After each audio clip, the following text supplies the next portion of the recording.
All right, so today I was fortunate enough to get in touch with someone. If you've listened to the episodes before, he was on the show back in November of last year. Brandon, I can't believe it was that long, but we did a show about Brandon and his music. The episode, if you haven't seen it, please go back and take a look. Highline Cowboy, the lineman behind the music.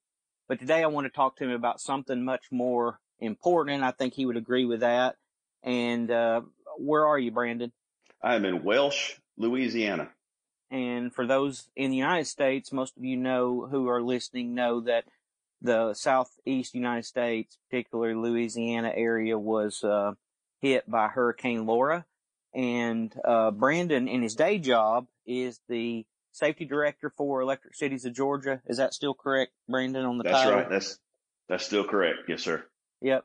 And so tell me a little bit about the situation. When did you guys leave? Who all do you have with you? And what's going on?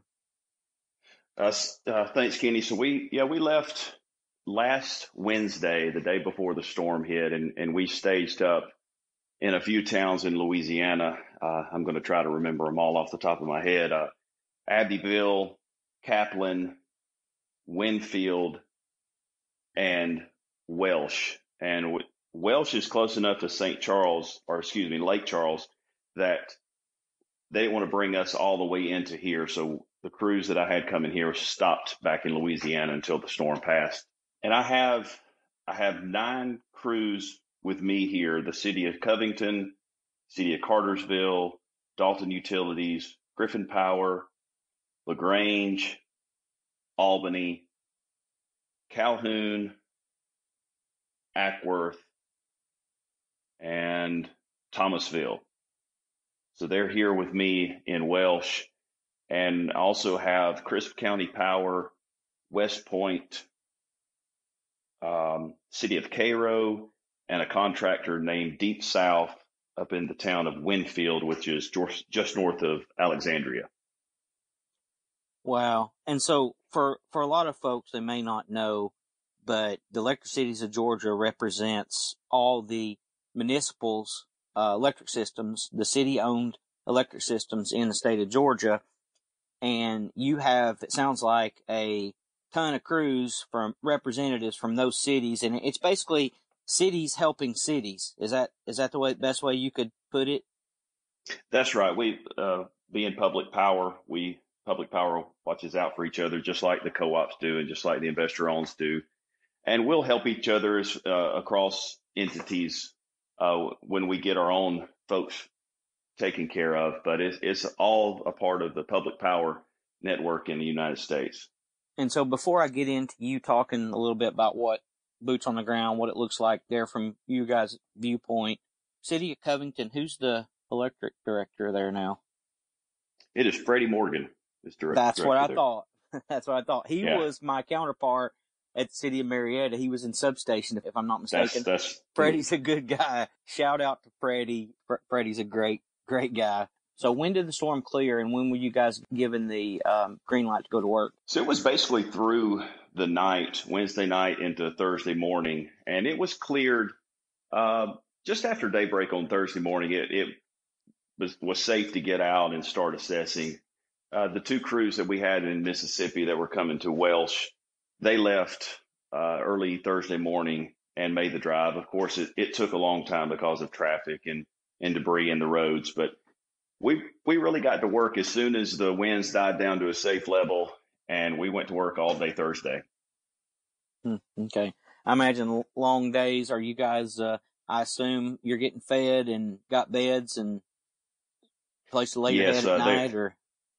Yeah, they're really taking care of us. As with all storms, it takes a day or two to get all those logistics in place, but they're feeding us. The locals are cooking for us. The locals washed our clothes last night. They found us hotels. We worked really hard to find hotels. A couple of the crews had to sleep in bunk houses the first night with no AC, but that's storm work, and everybody expects to do that. But they did a great job of finding lodging for us. The food is amazing. They're amazing to work for. And no greater place to have the locals cook for you than in the South. I'm especially telling you, Louisiana, I guess. it's tough on the Georgia boy's stomach at lunch when you get that spicy food, but it sure is tasty. Yeah, you're going to be hooked now. Yeah, definitely. So what the damage compared to other storms you've worked? Is it about the same, worse, not as bad? What do you where you're at? In this area in Welsh, and in Winfield, it's a little worse than most storms. They sustained a lot of damage. A lot of very large trees are down. The poles that were already in bad shape, they're on the ground.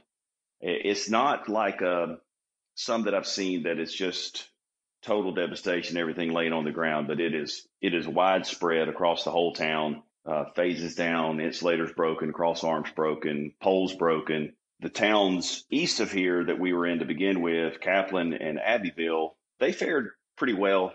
They had just a couple of days of work, and as you got closer to Lake Charles, it really got worse. And then up in Winfield, which is close to Alexandria, like I said before, the eye was still fairly well formed by the time it got there, and it was still together. And they took some of the eye wall up there, and they sustained a lot of damage also.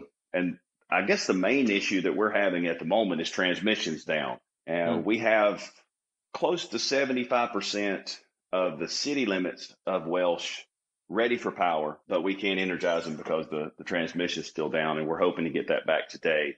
Winfield is in about the same shape. Substations, any damage in substations, or mostly confined to the lines? It's confined to the lines where we are. I think Welsh and Winfield both only have one substation in the town, and it's in good shape.